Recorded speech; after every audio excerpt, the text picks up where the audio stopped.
It is late 1942. The Allied campaign in North Africa is turning the desert into a graveyard of steel and fire. On the front lines, an American artillery crew hauls a massive M1 155mm long tom into position. This is a weapon of terrifying power, capable of hurling a 95-pound high-explosive shell over 14 miles. It is the pinnacle of American industrial might, a symbol of the arsenal of democracy that is supposed to crush the Axis powers through sheer weight of metal. But there is a problem that no amount of gunpowder or patriotic grit can solve. The crew loads the breech. They crank the elevation gears. They look through the sights, but before they can pull the lanyard, they have to open a book. It's a dense booklet filled with rows and columns of tiny numbers called a firing table. Without this book, that state-of-the-art cannon is nothing more than a $30,000 paperweight. You see, hitting a target 14 miles away isn't about pointing and shooting. It is a nightmare of physics. You have to account for wind speed, air density, propellant temperature, the weight of the shell to the ounce, and even the rotation of the Earth itself. If you get the math wrong by a fraction of a decimal point, your shell doesn't hit the German tank column.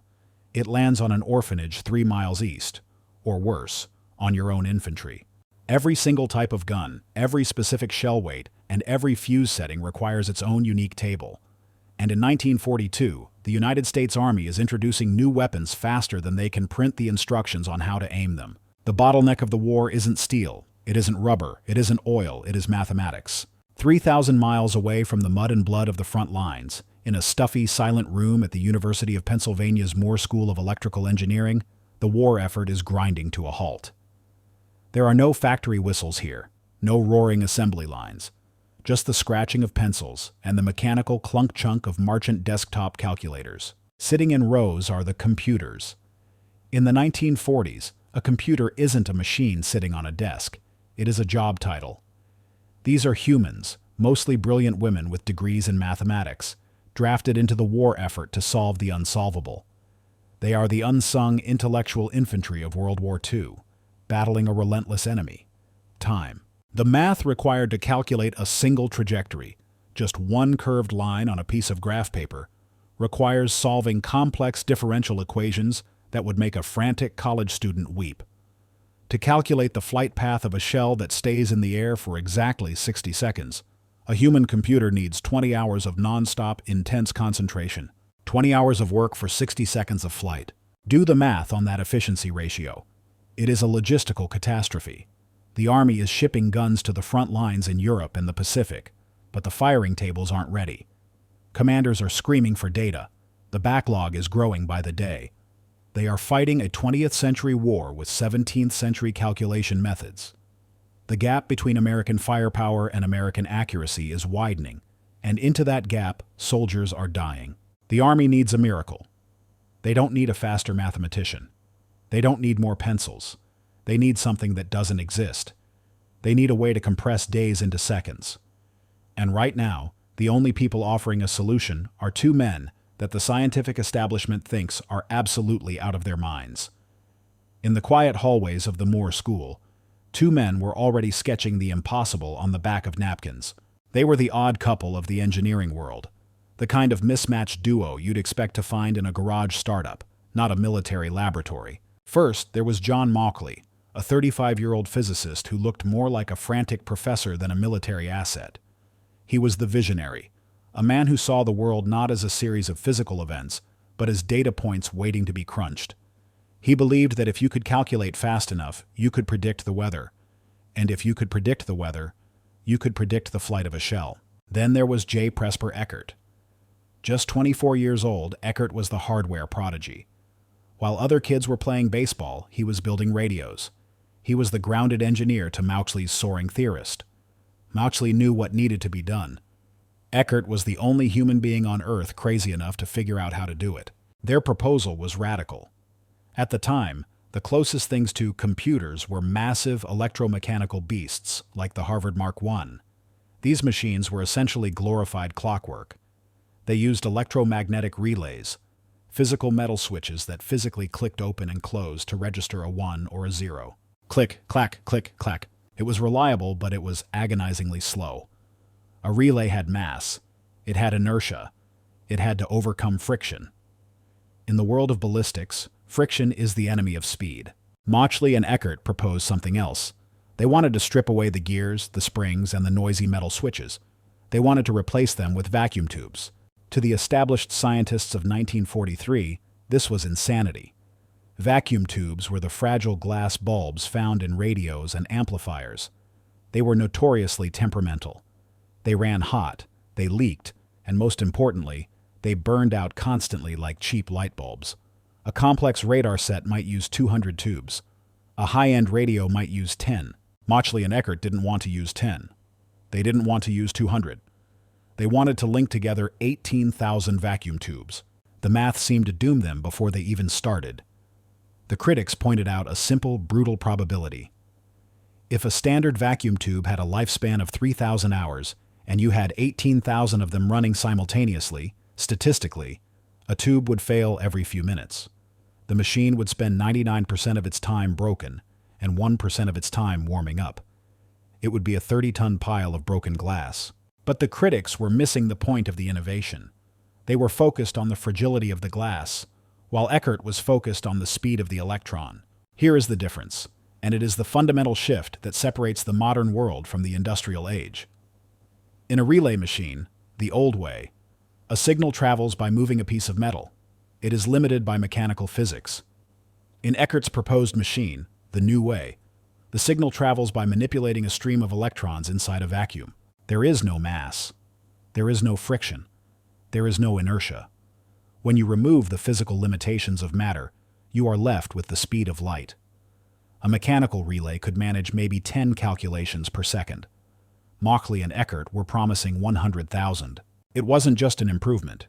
It was a new species of physics. Desperate, with the artillery backlog growing and American soldiers dying for lack of data, the Army did the only thing they could do. They ignored the experts. On April 9, 1943, the Army Ordnance Department signed a contract for Project PX. They handed Mauchly and Eckert a budget, a classified clearance, and a deadline that was essentially yesterday. The two men had their funding. Now, they just had to build the most complex machine in human history, using 18,000 ticking time bombs without blowing up the building or melting the hardware. The real war had just begun. The construction of the machine, dubbed ENIAC, Electronic Numerical Integrator and Computer, was less like assembling a radio and more like building a battleship inside a laboratory. The physical environment of the Moore School was transformed into a technological hellscape. The machine sprawled 100 feet long, 8 feet high, and 3 feet deep. It weighed 30 tons. It contained 70,000 resistors, 10,000 capacitors, and 6,000 manual switches. But the heart of the beast was still those 18,000 fragile vacuum tubes. When the machine was powered up during testing, the room temperature rocketed to over 100 degrees Fahrenheit. It was a sweltering, deafening factory of logic. The air smelled of ozone, hot bakelite, and sweating copper. This is where J. Presper Eckert delivered his masterstroke, the engineering decision that silenced the critics who claimed the machine would be a useless pile of broken glass. The experts had looked at the vacuum tubes as they were used in radios, pushed to their limits for maximum signal amplification. When you run a filament hot, it snaps. Eckert realized that for a computer, he didn't need amplification. He just needed a switch. On or off, yes or no. So he starved the tubes. He ran them at less than half their rated voltage. He treated these delicate glass instruments with a gentle, consistent power supply that barely made them glow. It was a simple, brilliant inversion of standard practice. By asking the tubes to do less work, he made them immortal. The failure rate didn't just drop, it plummeted. The impossible machine was suddenly viable. But hardware was only half the battle. The machine needed to be told what to do. There was no software in 1945, no keyboards, no monitors. To program, ENIAC meant physically walking inside the machine. A team of 6 brilliant women, the ENIAC girls, crawled through the massive frame, hauling thick black cables and plugging them into switchboards, physically routing the data path like telephone operators in a nightmare exchange. They weren't just typing code. They were wiring the logic of the universe with their bare hands. Then came the moment of truth. It is late 1945. The war in Europe has ended, but the hunger for calculation has not. The military needs to know if this 30-ton gamble was worth the cost. The room is crowded with generals and scientists, skepticism thick in the humid air. The operators flip the switches. A low-frequency hum vibrates through the floorboards as the fans spin up to cool the behemoth. 18,000 amber lights flicker to life. The monster is awake. They feed it the ultimate test, a complex differential equation for a heavy artillery shell trajectory. This is the exact problem that takes a human computer, sitting with a pencil and paper, 20 grueling hours to solve. It is a problem filled with drag coefficients and air density variables. The operator inputs the parameters. The machine pulses. The lights dance in a blur of binary processing that no human eye can follow. And then it stops. The punch cards rattle out the answer. The room goes silent as they check the time. 30 seconds. It took the machine 30 seconds to do what a human does in 20 hours. But the realization that washed over the room was even more profound. The shell they were simulating would take 60 seconds to fly from the gun to the target. ENIAC had calculated the trajectory faster than the bullet could fly. This wasn't just an improvement in efficiency. It was a rupture in the fabric of history. For the first time, humanity had built a tool that could outthink reality itself. The skeptics who said the tubes would burn, the critics who said the math was too complex, the generals who doubted the investment, they were all instantly, violently obsolete. The era of the human computer was dead.